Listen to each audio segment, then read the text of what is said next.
Hello everyone, स्वागत है आप सभी का टॉपर्स फ्रेंड चैनल में। इस वीडियो में हम पढ़ेंगे कंप्यूटर का नेक्स्ट लेक्चर डीबीएमएस। ठीक है, इंपोर्टेंट है। यहाँ से क्वेश्चन जो था पहले पूछा जा चुका है एचएससी के एग्जाम में। ओके, तो चलिए पढ़ते हैं डीबीएमएस के बारे में। इसके साथ ही अगर आप एचएससी के एग्जाम की तैयारी कर रहे हैं और अगर उनके लिए मॉक टेस्ट खरीदना चाहते हैं तो परीक्षा ऐप पे मॉक टेस्ट जो है अवेलेबल है। उन मॉक टेस्ट को खरीदने के लिए आप हमारा टॉपर्स 50 कोड यूज कर सकते हैं, जिसपे आपको जो है 50% का ऑफ मिल जाएगा। ओके, इसके अलावा वहां पे जो है फ्री टेस्ट भी अवेलेबल है, डेली होते हैं, डेली बेसिस पे टेस्ट होते हैं। अगर एक बार जो है परीक्षा ऐप को इंस्टॉल करके देखिए, आपके लिए मतलब बेनिफिशियल ही होगा, बेनिफिट ही मिलेगा आपको उसका। ओके, अगर मॉक टेस्ट अगर आप लेना चाहें तो ले सकते हैं। चलिए शुरू करते हैं डीबीएमएस। सबसे पहला क्वेश्चन जो पहले पूछा गया है एचएससी में, डीबीएमएस की फुल फॉर्म पूछी गई थी कि डीबीएमएस की फुल फॉर्म क्या होती है। तो डीबीएमएस क्या होता है? Database management system. Database management system. ठीक है, अब देखिए डाटाबेस यानी कि जो डाटाबेस होता है उसको मैनेज करने का जो सिस्टम होता है उसको बोलते हैं हम डीबीएमएस।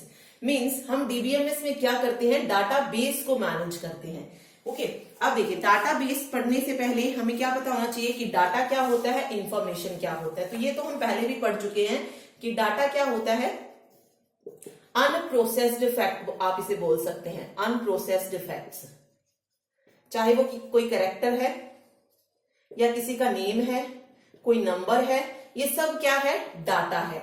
ओके, इन्हीं को अगर हम प्रोसेस्ड करके एक मीनिंगफुल वे में क्या कर दे, अरेंज कर दे, तो वो हमारे लिए क्या बन जाती है? इंफॉर्मेशन यानी कि जानकारी बन जाती है। तो हम इंफॉर्मेशन को क्या बोल सकते हैं? Processed data. ठीक है, अगर आपसे पूछा जाए कि अनप्रोसेस्ड फैक्ट्स को क्या बोलते हैं तो डाटा बोलते हैं, या आपसे पूछा जाए रॉ फैक्ट्स क्या कहलाते हैं तो उनको भी हम डाटा बोलते हैं। अगर पूछा जाए कि प्रोसेस्ड डाटा किसे कहा जाता है तो प्रोसेस्ड डाटा कहा जाता है इंफॉर्मेशन को। ओके, अब बात आती है डाटाबेस की कि डाटाबेस क्या होता है। नेक्स्ट जो टर्म आती है वो आती है डाटाबेस। डाटाबेस क्या होता है? डाटाबेस कलेक्शन होता है रिलेटेड इंफॉर्मेशन का। ठीक है, जो इंफॉर्मेशन होती है उससे मिलकर बनता है डाटाबेस, यानी कि बहुत सारी इंफॉर्मेशन से मिलकर हमारा क्या बन जाता है? डाटाबेस बन जाता है। तो क्या कैसे लिखा जाएगा इसे? Database is a collection of related information is organised in a such a way that support for easy access, modify and maintain data. मतलब क्या है कि डाटाबेस क्या होता है? कलेक्शन ऑफ इंफॉर्मेशन होता है, मतलब इंफॉर्मेशन का समूह होता है, रिलेटेड इंफॉर्मेशन का, जो एक दूसरे से रिलेटेड होती है। ओके, जिसको इस तरीके से ऑर्गेनाइज किया जाता है कि हम उसको क्या कर सके इजीली, या तो हमें जब हमें एक्सेस करना हो हम उसको एक्सेस कर सके, उसमें हम कुछ मॉडिफाई करना चाहते हैं वो कर सके। ठीक है, तो इस तरीके से उसको अरेंज किया जाता है कि हम इजीली जो भी डाटा अवेलेबल है उसके अंदर उसको क्या कर सके? मेंटेन कर सके। ओके, तो ये होता है डाटा बेस। ठीक है, ओके, अब बात आती है कि डीबीएमएस क्या होता है। अब इस डाटाबेस को मैनेज करने के लिए किसी सॉफ्टवेयर की जरूरत पड़ती है। डाटाबेस को मैनेज करने के लिए ऑब्वियस है किसी ना किसी सॉफ्टवेयर की जरूरत पड़ती होगी। ठीक है, तो उसके लिए कुछ स्पेशल सॉफ्टवेयर होते हैं, सॉफ्टवेयर पैकेजेस होते हैं, जिसको नाम दिया गया है डीबीएमएस यानी कि डाटाबेस मैनेजमेंट सिस्टम। ओके, तो अब एग्जाम्पल पूछे जा सकते हैं डीबीएमएस के। ये भी क्वेश्चन पूछा गया था कि इनमें से कौन सा डीबीएमएस नहीं है, डाटाबेस मैनेजमेंट सिस्टम नहीं है। तो वो एग्जाम्पल याद रखिए कि कौन कौन सी होती हैं। देखिए कौन कौन सी है डीबीएमएस, डाटाबेस मैनेजमेंट सिस्टम की एग्जाम्पल। एमएस एक्सेस, आपसे पूछा जाए कि एमएस एक्सेस क्या है तो एक डीबीएमएस है, डाटाबेस मैनेजमेंट सिस्टम सॉफ्टवेयर है। या जो मेनली बहुत बार पूछा जाता है ओरेकल। ओरेकल क्या है? एक डीबीएमएस सॉफ्टवेयर है। ठीक है, या डाटाबेस है। तो ये आप इस तरीके से बोल सकते हैं इसको। एमएस एक्सेस हो गया, ओरेकल हो गया, माई एसक्यूएल हो गया,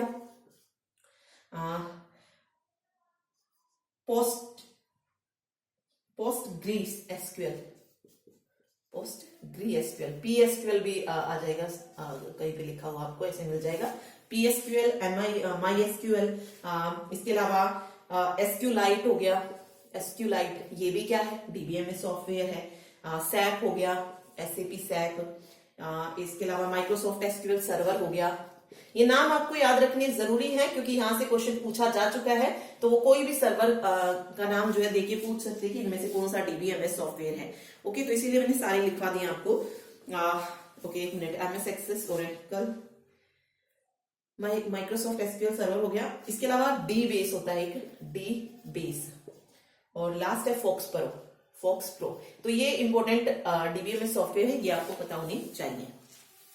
ठीक है, चलिए अब बात आती है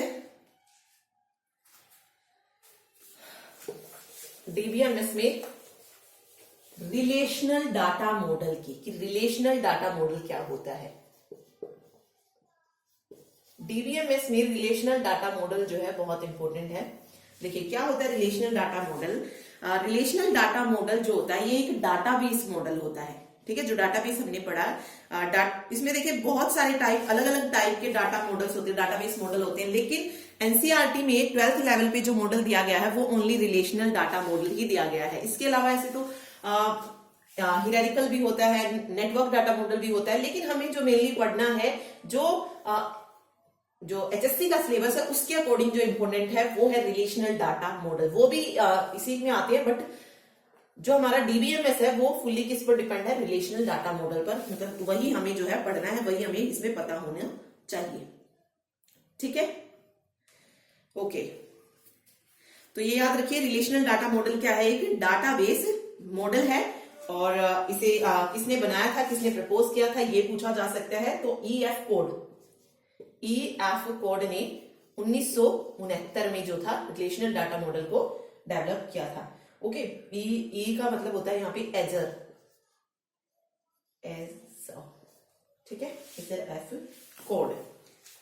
ठीक, देखिए रिलेशनल डाटा मॉडल में क्या होता है, जो डाटाबेस होता है हमारे पास, डाटाबेस क्या होता है, कलेक्शन ऑफ इंफॉर्मेशन होता है। रिलेशनल डाटा मॉडल में हम क्या करते हैं, हमारे पास जो भी इंफॉर्मेशन होती है उसको हम किसकी फॉर्म में शो करते हैं, रिलेशन की फॉर्म में। यहां पर रिलेशन का मतलब क्या होता है, टेबल होता है। ठीक है, ये क्वेश्चन भी पूछा गया है कि रिलेशन क्या होती है, तो रिलेशन टेबल को ही कहा जाता है डीबीएमएस में। तो in the relational data model, database is represented as collection of related tables. Okay, तो जो भी इंफॉर्मेशन होती है उसको हम टेबल की फॉर्म में शो करते हैं रिलेशनल डाटा मॉडल में। इसमें क्या होता है, अब हमें पता है कोई भी टेबल किससे बनती है। मान लीजिए मैंने ये एक टेबल बनाई, अब इसमें देखिए टेबल किस किस से मिलकर बन रही है, रो और कॉलम से मिलकर बन रही है। ठीक है, थर्ड रो, 3 रो है इसमें, तो रो हो गई, और 1 2 3 4 5 कॉलम है, तो ये कॉलम हो गए।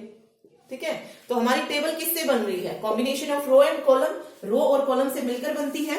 ठीक है, रो क्या होती है, हॉरिजॉन्टल सबसेट होता है, जिसको हम और किस नाम से जानते हैं, रो को टप्पल के नाम से भी जाना जाता है। रो को हम और क्या कहते हैं, टप्पल भी बोल सकते हैं और रिकॉर्ड भी बोल सकते हैं, ये याद रखिए। जो रो में चीजें होंगी उसको हम क्या बोलेंगे, टप्पल और रिकॉर्ड, और जो कॉलम में होता है उसको बोलते हैं, यानी कि जो वर्टिकल सबसेट होता है, ये वर्टिकल होता है, खड़ी जो लाइनें होती है वर्टिकल, और जो लेटी हुई लाइनें हैं ये हॉरिजॉन्टल हो जाएगी। ओके, वर्टिकल सबसेट जो होता है उसको हम क्या बोलते हैं, कॉलम। और कॉलम में जो आपको ऊपर से इस तरीके से मिलता है ना, नेम, रोल नंबर, कोई भी टेबल हम बनाते हैं, या फिर मार्क्स हो गया।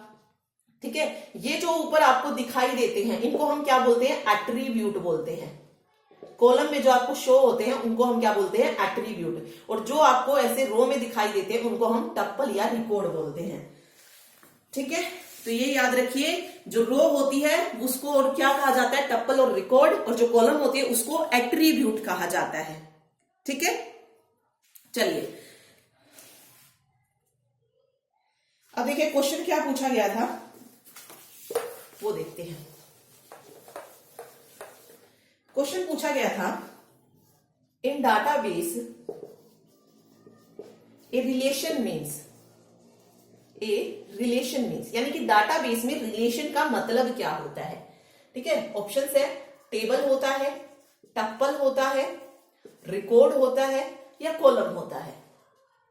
ठीक है, इस तरीके से क्वेश्चन जो था पूछा गया था। तो रिलेशन क्या होती है, टेबल होती है। ठीक है, तो करेक्ट आंसर वहां पर टेबल हो जाएगा। तो इन डाटाबेस रिलेशन मींस ए टेबल में हम क्या करते हैं, डाटा को ऑर्गेनाइज करते हैं, किसकी फॉर्म में, रो और कॉलम की फॉर्म में डाटा को ऑर्गेनाइज किया जाता है। ठीक है, ये रिलेशन होती है, याद रखिए इसको। अब देखिए मैंने लिखा कुछ इस तरीके से, नेम, रोल नंबर, ठीक है, यहां पर आप डाल सकते हैं ऐड नंबर, ठीक है, नेम, यहां पे क्लास लिख दीजिए, चलिए क्लास, सेक्शन, ठीक है, कुछ इस तरीके से है। ओके, और मैं कह रही हूं कि मैंने एक टेबल ली है जिसका नाम है स्टूडेंट। टेबल को मैंने एक नाम दिया है स्टूडेंट, तो यहां पे स्टूडेंट क्या कहलाएगी, रिलेशन कहलाएगी। ठीक है, क्योंकि टेबल का नाम स्टूडेंट है तो ऑब्वियस रिलेशन भी क्या है, स्टूडेंट है यहाँ पे। ठीक है, और यहाँ पे अगर आप देखेंगे ऐड नंबर, नेम, क्लास और सेक्शन, ये क्या है, कॉलम्स है। तो जो कॉलम के अंदर होता है उसको हम क्या बोलते हैं, एट्रीब्यूट बोलते हैं। तो आपसे पूछा जाए कि ऐड नंबर क्या कहलाएगा यहाँ पे, तो इसको हम एट्रीब्यूट बोलेंगे। नेम क्या होगा, एट्रीब्यूट होगा। क्लास क्या होगा, एट्रीब्यूट। सेक्शन क्या होगा, एट्रीब्यूट होगा। ठीक है, चलिए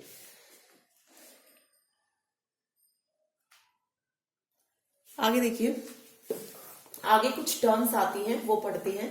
पहले जो है एक पूरी जो रिलेशन है वो क्रिएट कर लेते हैं। ठीक है, उसी में मैं आपको बताती चलूंगी कि ये चीज क्या कहलाएगी यहाँ पे। ठीक, तो मैंने लिखा ऐड नंबर, सेकंड है नेम, क्लास, सेक्शन, और यहां पे लिख दिया एवरेज। ठीक है, ये मैंने एक क्या बना ली, रिलेशन, जिसका नाम जो है मैंने दे दिया है स्टूडेंट। तो मैंने ऊपर लिख दिया है रिलेशन स्टूडेंट। ठीक, ऐड नंबर में लिख लेते हैं 101, 105, 203, 205, या बस इतना ही रहने दीजिए। यहां पे लिखा मैंने अनु, बालू, लीना और मधु। ठीक है, इनमें क्लास लिख दीजिए 12th, 11th, 10th, A, D, B, B। ठीक है, 85, 65, 95, 75 और ठीक है 75, 95, 75। ठीक, चलिए अब देखते हैं, इसमें सभी टर्म्स देखते हैं हम। सबसे पहले रिलेशन हो गई स्टूडेंट। अब पूछा जाए मुझसे कि एट्रीब्यूट कौन कौन से हैं, तो मैं यहां से यहां लिख देती हूं एट्रीब्यूट। एट्रीब्यूट कौन से हो जाएंगे, जो भी कॉलम में दिया गया है, add number, name, class, section, average, ये सारे क्या है, एट्रीब्यूट हैं। Name, class, section and average. Okay, तो ये सारे क्या हो जाएंगे, इस तरीके से लिख लीजिए चाहे इन्हें, ये क्या हो जाएंगे, एट्रीब्यूट हो जाएंगे। अब बात आती है कि टप्पल कौन सा है, या फिर कह दीजिए कि रिकॉर्ड कौन सा हो जाएगा। एक मिनट, देखिए अब बात करते हैं हम टप्पल की। टप्पल या उसको क्या बोलते हैं, रिकॉर्ड। तो यहां पर ये आपको जो दिख रहा है 101, ये कंप्लीट, ये क्या है, टप्पल है। 105 ये पूरा टप्पल, क्योंकि ये पूरा रिकॉर्ड है ना एक बच्चे के बारे में कि कोई अनु नाम की लड़की है, उसका मतलब एडमिशन नंबर ये है, क्लास ये है, सेक्शन ये है और ये एवरेज है। तो इसको हम पूरे को क्या बोलेंगे, टप्पल, या कह लीजिए कि इसको हम क्या बोलेंगे, रिकॉर्ड बोलेंगे, रिकॉर्ड या टप्पल बोलेंगे। ठीक है, तो इसमें से 105 कंप्लीट, 203, 205 ये क्या हो जाएंगे, रिकॉर्ड या टप्पल हो जाएंगे।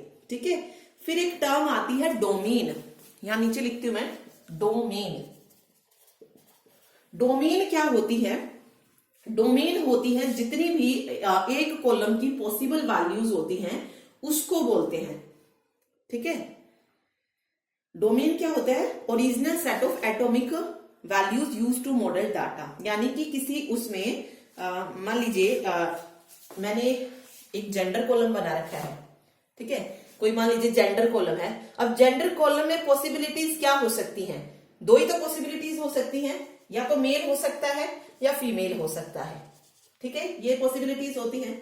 ओके, ऐसे ही कोई डोमेन अगर मुझे लेना है, जैसे मैरिटल स्टेटस हो गया, अब डोमेन उसमें क्या हो जाएगा, जितनी भी पॉसिबल सिचुएशन बनती है। अब मैरिटल में क्या जाएगा, या तो मैरिड जा सकता है या अनमैरिड जा सकता है, विडो हो सकती है, डाइवोर्स्ड हो सकती है, यानी कि एक पर्टिकुलर कॉलम में जितनी भी एटॉमिक वैल्यूज बनेंगी वो हमारी डोमेन कहलाएंगी। फॉर एग्जांपल यहां पर अगर आप देखेंगे सेक्शन, सेक्शन में अगर मैं देखूं तो कितनी पॉसिबल वैल्यूज बन रही हैं, ए, बी और डी बन रही है, तो यही तो बन रही है, तो ये हमारी क्या हो जाएगी, डोमेन हो जाएगी। तो एक पर्टिकुलर सेक्शन मतलब एक पर्टिकुलर कॉलम की जितनी भी क्या कहते हैं पॉसिबल वैल्यूज होंगी, यूनिक वैल्यू, एटॉमिक वैल्यू यानी कि यूनिक वैल्यू जो बनेंगी वो चीजें, ओके। क्योंकि यहां पर बी 2 बार आया है तो 2 बार नहीं लिखना है, सिर्फ एक बार, ए, बी और डी, ठीक है।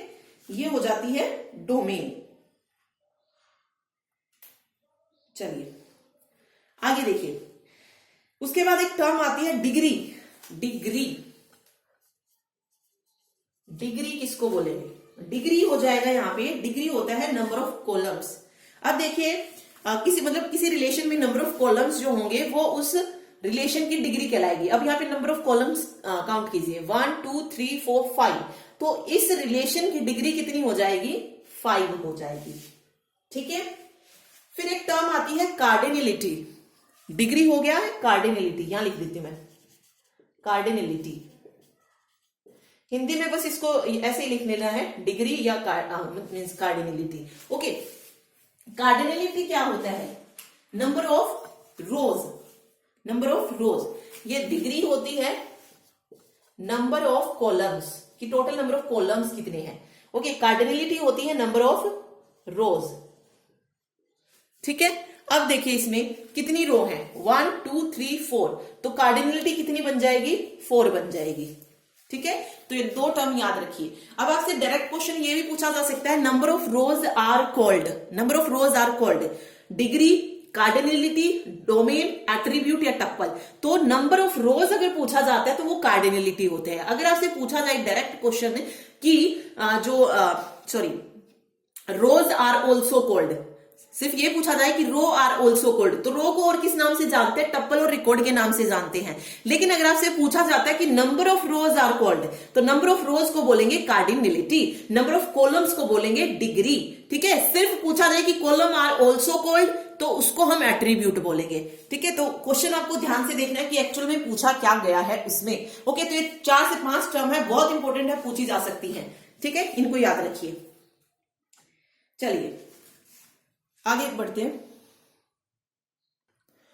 तो ये सारी चीजें जो है नोट कर लीजिएगा, ओके। और जिसे वीडियो की पीडीएफ चाहिए उसके लिए लिंक जो है डिस्क्रिप्शन बॉक्स में दिया गया है, ओके। उसके बाद हम पढ़ते हैं, ये तो हमने रिलेशन पढ़ ली, अब एक इसमें जो नेक्स्ट टॉपिक बनता है वो बनता है की का, कि प्राइमरी की क्या होती है, कैंडिडेट की क्या होती है, ये और चीजें पढ़ लेते हैं क्योंकि यहां से क्वेश्चन जो है पूछा जाएगा, ओके। चलिए देखते हैं, टेबल को ऐसे की ऐसे रहने देते हैं। नेक्स्ट जो पढ़ रहे हैं हम वो है कीज, ठीक है। इसी टेबल में कीज कौन कौन सी होती है, देखिए मेनली अगर हम देखें तो 3 तरीके की कीज होती हैं, प्राइमरी की, फॉरेन की और अल्टरनेट की, ये मेन कीज होती हैं, ठीक। तो एक एक करके पढ़ते हैं। सबसे पहले हम कौन सी की पढ़ रहे हैं, प्राइमरी की पढ़ रहे हैं, प्राइमरी की। देखिए प्राइमरी की क्या होती है,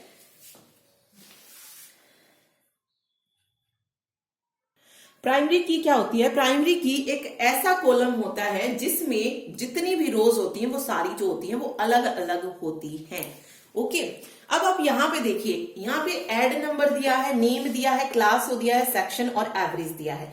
अब यहां पे वो कॉलम फाइंड आउट कीजिए कि जिसमें सारी रो जो है यूनिक हो, कोई भी सेम ना हो। अब नेम की बात करते हैं हम सबसे पहले। नेम 2 बच्चों का सेम हो सकता है, बिल्कुल हो सकता है, क्लास भी सेम हो सकती है, सेक्शन भी सेम हो सकता है और एवरेज मार्क्स भी सेम हो सकते हैं। लेकिन क्या किसी का एडमिशन नंबर सेम हो सकता है कि एक ही एडमिशन मतलब एक ही नंबर पे जो है 2 एडमिशन हो रहे हैं, ठीक है, ऐसा तो पॉसिबल नहीं है। तो ऑब्वियस है यहां पर यूनिक की कौन सी हो जाएगी, या कह लीजिए प्राइमरी की कौन सी हो जाएगी, एडमिशन नंबर, जहां पर जितनी भी रो आएंगी वो सारी क्या होंगी, यूनिक होंगी, अलग होंगी। तो इसमें अगर मैं बात करूं तो प्राइमरी की कौन सी हो जाएगी, ऐड नंबर, ये कौन सी बन जाएगी, प्राइमरी की बन जाएगी, ठीक है। तो प्राइमरी की क्या कहती है कि एक मतलब एक ऐसा कॉलम या सेट ऑफ कॉलम जो कि यूनिकली आइडेंटिफाई करता है रो को, मतलब नंबर ऑफ रो को जो यूनिकली आइडेंटिफाई करे उसे हम प्राइमरी की बोलते हैं, ठीक है। उसके बाद आती है कैंडिडेट की।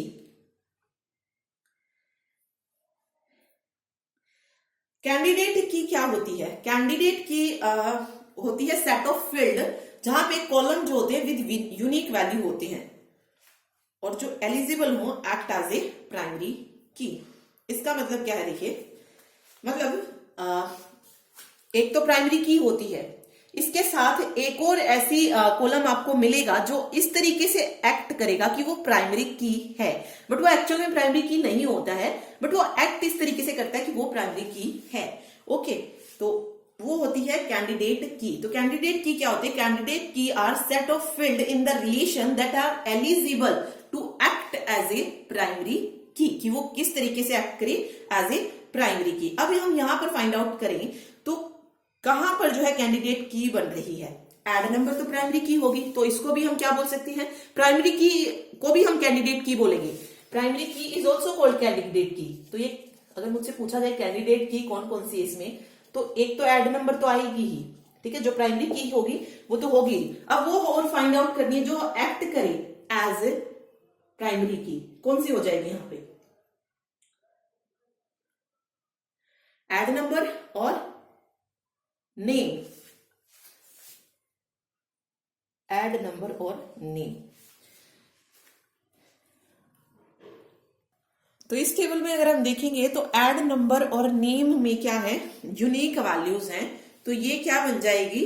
कैंडिडेट की जो है हो जाएंगी, ठीक है, ये कैंडिडेट की बन जाएगी, ठीक है। तो टेबल में आप देख लीजिएगा कि कहां पर जो है वो दिए गए हैं। ओके, मेनली एक तो ऐसी होती है जिसमें मतलब जो बिल्कुल आपको दिख जाएगी कि हाँ ये कभी ऐसा मतलब टेबल में हम ऐसा कुछ कर ही नहीं पाएंगे कि उसको हम डबल लिख सके, जैसे एड नंबर था, ठीक है। अगर किसी स्कूल का भी डाटाबेस है तो उसमें एडमिशन नंबर जो है वो क्या रहेंगे? अलग ही रहेंगे सबके, तो वो तो डायरेक्ट हमें पता चल जाएगी प्राइमरी की। सेकंड आता है नेम। ये डिपेंड करता है टेबल पे कि वो टेबल में क्या क्या चीजें दी गई हैं, तो उसके बेस पे हम बता सकते हैं कि नेम क्या है, यहाँ पे एक कैंडिडेट की है क्योंकि वो एक्ट कर रहा है एज ए प्राइमरी की, ठीक है, क्योंकि उसमें भी क्या है? यूनिक वैल्यू है। ओके, चलिए थर्ड जो आता है यहाँ पे अल्टरनेट की होता है। अल्टरनेट की क्या होता है? Out of the candidate keys after selecting a key as a primary key the remaining keys are called alternate keys. Okay, अभी यहाँ पे अगर आप देखेंगे तो एवरेज भी क्या है? एक कैंडिडेट की है, ठीक है। अब अल्टरनेट की क्या हो जाएगी? अल्टरनेट की एक प्राइमरी की को छोड़कर जो बाकी जो बच जाएंगी कैंडिडेट की वो अल्टरनेट की भी कहलाएंगी। अब एड नंबर हमें पता है यहाँ पे क्या है? प्राइमरी की है, ये हम पहले ही बता चुके हैं। तो अल्टरनेट की यहाँ पे क्या हो जाएगी? नेम और एवरेज हो जाएगी, ठीक है, ये दोनों क्या हो जाएंगी? अल्टरनेट की। क्लास और सेक्शन क्यों नहीं थी कैंडिडेट की? क्योंकि यहां पर क्या था? यूनिक वैल्यू नहीं थी यहाँ पे। ओके, तो ये अल्टरनेट की होता है। एक फॉरेन की और आता है। फॉरेन की मतलब फॉरेन की में जो है हम दो टेबल लेते हैं। फॉरेन की में हम वेट, ये इंपॉर्टेंट है फॉरेन की भी, देखिए फॉरेन की में जो है हमें क्या लेनी पड़ती है? दो टेबल लेनी पड़ती है, ठीक है। वन टेबल जो है एक टेबल मैंने ली,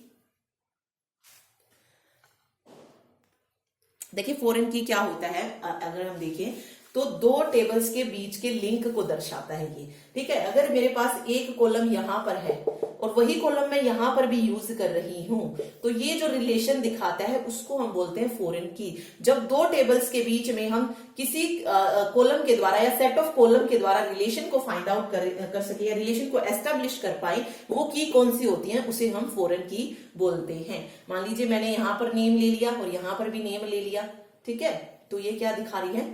ये दोनों ही क्या हो जाएंगे? फॉरेन की हो जाएंगे। तो फॉरेन की क्या होता है? Foreign key is a column. Foreign key is a column या combination of column that is used to establish a link between two table. जो दो टेबल्स के बीच में लिंक को एस्टैब्लिश करे वो फॉरेन की कहलाती है, ठीक है, याद रखिए इनको। तो डीबीएमएस में मेनली यही चीजें थी। उसके बाद जो आती है वो आती है एक मिनट, रिलेशनल अलजेब्रा और बचता है, और एसक्यूएल जो है नेक्स्ट लेक्चर में करेंगे उसकी, क्योंकि बहुत सारी कमांड वगैरह हैं तो वो पूरा लेक्चर जो है अलग से पढ़ेंगे। ठीक है, अब हमारा जो ये इसमें बचता है वो बचता है रिलेशनल अलजेब्रा।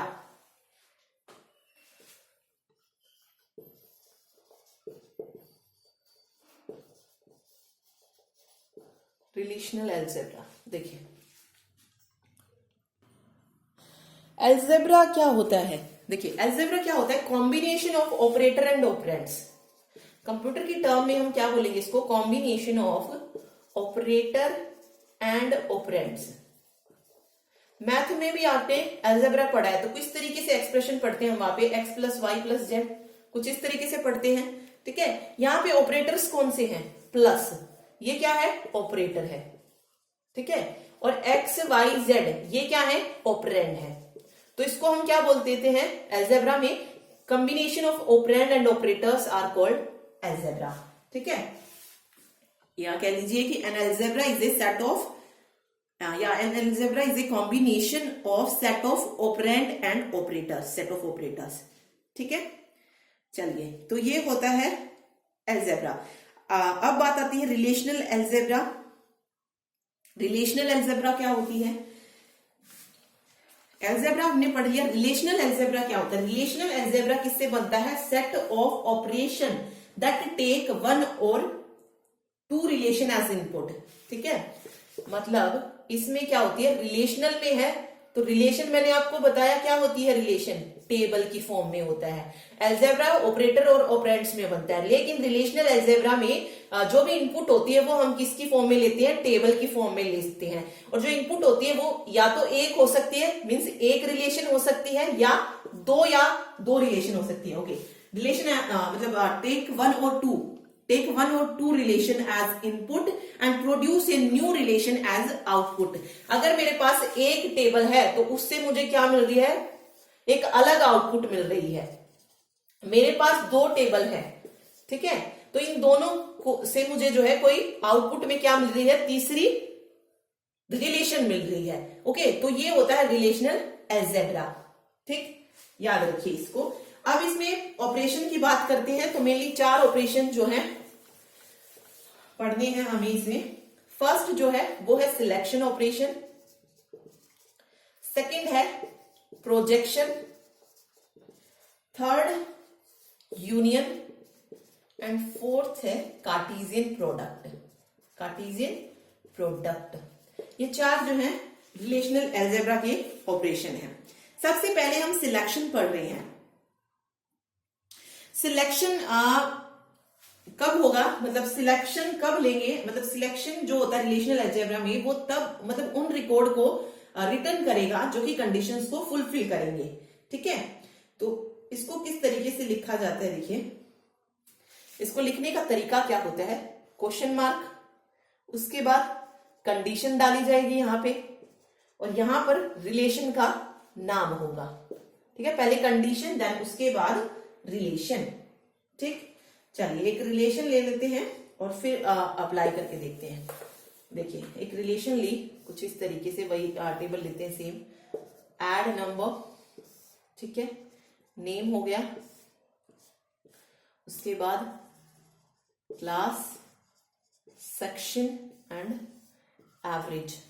ठीक, इसमें मैंने लिखा है 101, 105, 203, 205, इस तरीके से कर दीजिए। वेट एक मिनट। ओके, चलिए देखिए, एक रिलेशन हमने ले ली है स्टूडेंट। ठीक है, अब देखिए मुझे इसमें कंडीशन डालनी है। मैंने लिखा क्वेश्चन मार्क, ओके सॉरी, हाँ ठीक है। उसके बाद कंडीशन है, कंडीशन मैंने डाली कि क्लास इक्वल टू 12th और यहां पर रिलेशन का नाम यानी कि स्टूडेंट। ठीक है, मैंने ये कंडीशन डाली है और मुझे जो रिजल्ट मिलेगा वो किस में मिलेगा? रिलेशन की फॉर्म में ही मिलेगा। अब देखिए कंडीशन क्या है कि मुझे सिर्फ वही रिकॉर्ड चाहिए जिसकी क्लास क्या हो? 12th हो। ठीक है, जिसकी हमें जो है यहाँ पे पूरा रिकॉर्ड लेना पड़ेगा। ये चीज आप याद रखिए। सिलेक्शन में क्या होता है, जो सिलेक्शन होता है रिलेशनल अलजेब्रा में, वो क्या रिटर्न करता है? रिकॉर्ड इन ए रिलेशन या टप्पल इन ए रिलेशन जो है वो देता है। ओके, अब यहाँ पे क्लास 12th देखिए किस किस बच्चे की है? सिर्फ इन दो की है, फर्स्ट और सेकंड। तो मुझे जो नई रिलेशन मिलेगी वो सिर्फ इतनी मिल जाएगी यहां तक, ये वाली चीज, ठीक है। जहां पर 12th क्लास में है सिर्फ ये वाला रिकॉर्ड मुझे मिल जाएगा 2 लाइनों का नई टेबल में, ठीक। तो इस तरीके से ये सिलेक्शन काम करता है। उसके बाद आता है नेक्स्ट ऑपरेशन, प्रोजेक्शन। प्रोजेक्शन यहीं पे देख लेते हैं। सेकंड जो है प्रोजेक्शन ऑपरेशन है। प्रोजेक्शन ऑपरेशन को पाई से डिनोट किया जाता है, ये याद रखिए, ठीक है। ओके, प्रोजेक्शन जो है रिलेशन अलजेब्रा में क्या रिटर्न करता है, उन कॉलम्स को रिटर्न करता है जो प्रोड्यूस करे सबसेट ऑफ कॉलम्स। ओके, मतलब सबसेट ऑफ कॉलम्स को दे। तो इसमें हम जो भी कंडीशन डालेंगे उसमें हमें जो है वो पर्टिकुलर कॉलम जो है मिलेगा। ओके, तो देखिए इसका जो सिंटेक्स होता है डालने का वो कुछ इस तरीके से होता है, पाई, देन उसके बाद यहाँ पर लिखेंगे हम एट्रीब्यूट लिस्ट, मतलब एक से ज्यादा जितने भी चाहिए आपको, एक से ज्यादा, और यहाँ पर रिलेशन का नाम, ठीक है। अब यहाँ पे लिखा मैंने पाई, एट्रीब्यूट लिस्ट, यहाँ पे आप चूज कर लीजिए कौन कौन सी चाहिए। जैसे मुझे चाहिए ऐड नंबर और साथ में मुझे चाहिए नेम, ठीक है। तो मैंने लिखा यहाँ पे ऐड नंबर और नेम, ठीक है। रिलेशन का नाम क्या है, स्टूडेंट। तो मुझे क्या मिलेगा, अब इस पाई में मुझे पर्टिकुलर कॉलम मिलेगा, पर्टिकुलर कॉलम मिलेगा। तो ये वाली चीज जो है मुझे मिल जाएगी, ऐड नंबर और नेम, ये वाली चीज, सिर्फ ये वाली चीज, सिंपल। तो इसमें कॉलम प्रोड्यूस करता है, उसमें क्या था, पूरे रो को जो है हमें मतलब पूरी रो जो थी हमें आउटपुट में मिल रही थी, ठीक है। तो ये याद रखिए इसमें। चलिए अगला जो ऑपरेटर आता है वो आता है यूनियन। यूनियन में हम जो है लिस्ट टेबल जो है नहीं लेंगे, क्योंकि यूनियन जो है ये 2 टेबल पे अप्लाई होगा। देखिए यूनियन थर्ड ऑपरेशन है। Union operator is use to combine 2 और मोर टेबल्स। ये कंबाइन करता है 2 और मोर टेबल, यानी कि 2 और 2 से ज्यादा टेबल्स को क्या कर सकते हैं, कंबाइन। लेकिन ऑब्वियस है जो आउटपुट आएगी वो सिर्फ एक ही टेबल में होगी। जैसे मैंने एक एग्जांपल ले लिया, यहाँ पे एक टेबल है मेरे पास, स्टूडेंट S1 ले ली है, जिसमें मैंने लिखा रोल नंबर और नेम, ठीक। रोल नंबर में लिखा गया है 11, 22 और 33। नाम लिख लीजिए यहाँ पे, ठीक है। फिर एक S2 स्टूडेंट लिया मैंने, मतलब एक और रिलेशन ली जिसमें मैंने लिखा रोल नंबर और नेम। यहां पे मैंने वैल्यूज डाली 22, 11 और 77, ठीक। और यहां पे लिख दिया मोहन, राहुल और कविता। अब देखिए, अब हमें यूनियन लगाना है। यूनियन हम पहले मैथ में पढ़ चुके हैं। यूनियन क्या करता है, यूनियन क्या करता है, यूनियन को हम किससे डिनोट करते हैं, पहले तो ये याद रखिए। तो इस तरीके से डिनोट किया जाता है इसको, इस सिंबल से, ठीक है। यूनियन में हम क्या करते हैं, जितनी भी वैल्यूज होती है उन सभी को लेते हैं, ठीक है। जितनी भी वैल्यूज बनती है टेबल्स में वो सारी आती हैं। तो मुझे यहां से कैसे टेबल मिलेगी, जो मेरी आउटपुट मुझे मिलेगी 2 टेबल से, वो कैसे मिलेगी। अब यहाँ पे कॉलम चेक कीजिए, पहले तो 2 ही कॉलम आएंगे, तो रोल नंबर और नेम, ठीक है। और जितनी वैल्यूज होंगी वो सारी मिल जाएंगी। जैसे 11 पे जो भी नाम था वो आ जाएगा, देन 22 पे मैथ था आ जाएगा, 33 सैम था ये आ गया। देन उसके बाद यहाँ पे देखिए, बट ओके नेम सेम होना चाहिए, वेट ओके। यहाँ पे अगर यहाँ पे मान लीजिए यहाँ पे नेम सेम होता है, यहाँ पे ये होता, तो यहाँ पर हम एक बार लेते, यानी कि डुप्लीकेट वाली चीज जो हो जाती है उसको हम एक बार लेते। अगर नाम अलग अलग है, जैसे 11 का यहाँ पे राहुल है, यहाँ पे कैम है, तो यहाँ पर हमें दोनों को लेना पड़ेगा, 11 राहुल और 77 कविता, ठीक है। तो इस तरीके से आ जाएगा। जो डुप्लीकेट्स होंगे यानी कि दोनों में सेम है उसको 1 टाइम लिखेंगे, अदरवाइज सारी वैल्यूज जो है हम यूनियन में लेंगे। ओके, यूनियन को इस तरीके से डिनोट किया जाता है, ठीक।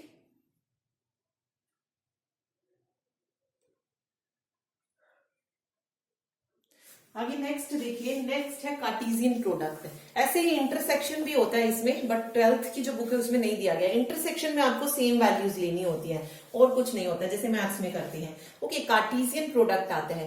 कार्टेशियन प्रोडक्ट को हम किससे करते हैं, डिनोट मल्टीप्लाई से, ठीक है। मान लीजिए मेरे पास 2 टेबल हैं, यहाँ पे मैंने लिखा 1, 2, 3 और यहाँ पे लिखा मैंने 4 और 5, ठीक है। इसमें क्या होता है, दो टेबल्स को मिलकर तीसरी जो टेबल मिलती है, इस 1 को पहले हम मल्टीप्लाई करेंगे, मतलब जो फर्स्ट रो होगी उसको मल्टीप्लाई किया जाएगा पहले दोनों से, देन सेकंड को, फिर थर्ड को, फिर फोर्थ को, मतलब हर एक जो वो है, ठीक है। इस मतलब दो रिलेशंस को एक रिलेशन में यूज करते हैं हम इसमें। देखिए दोबारा से देखते हैं एग्जांपल, सॉरी मैंने लिखा एक रिलेशन ABC, ठीक है, और इसमें वैल्यूज डाली 1 2 3। सेकंड रिलेशन ली मैंने D और E, और यहां पे लिखा मैंने 4 और 5। अब मुझे इसमें कार्टेशियन प्रोडक्ट निकालना है, तो मेरे पास जो नई लिस्ट बनेगी वो किस तरीके से बनेगी, देखिए। ओके, मैं पहले क्या करूंगी, इसको इसके साथ कंबाइन करूंगी, तो ये हो जाएगा A1 D4, ठीक है। उसके बाद है A1 को मैं अब इसके साथ कंबाइन करूंगी, A1 E5, ठीक है। उसके बाद B2 है तो B2 D4, B2 E5, उसके बाद D4 C3 E5। तो इस तरीके से होगा, मतलब फर्स्ट वाला जो रो होगी उसको सेकंड वाली रिलेशन के दोनों रो से जो है क्या करना पड़ेगा, मल्टीप्लाई करना पड़ेगा। तो इस तरीके से कार्टेशियन प्रोडक्ट जो है काम करता है। ओके, इंटरसेक्शन मैंने आपको बता ही दिया है, बस एक इनका डिफरेंस भी वही होता है, एक जो मतलब माइनस वाली जो वैल्यू होती है वो हटा देते हैं हम, सेम जैसे हम मैथ्स में हमने पढ़ी है वही होता है डिफरेंस में भी। ओके, एक ज्वाइन ऑपरेशन और आता है इसमें,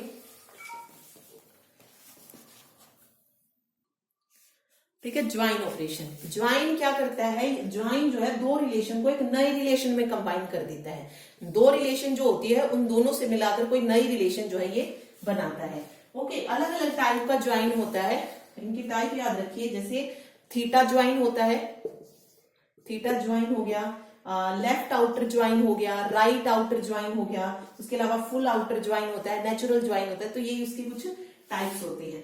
ओके, तो बस ये था आज का लेक्चर। नेक्स्ट लेक्चर में हम एसक्यूएल के बारे में पढ़ेंगे, और उसके बाद जो है कंप्यूटर ऑलमोस्ट हो जाएगा, सिर्फ एक लेक्चर और बचेगा नेटवर्किंग का, ठीक, तो वो और करेंगे।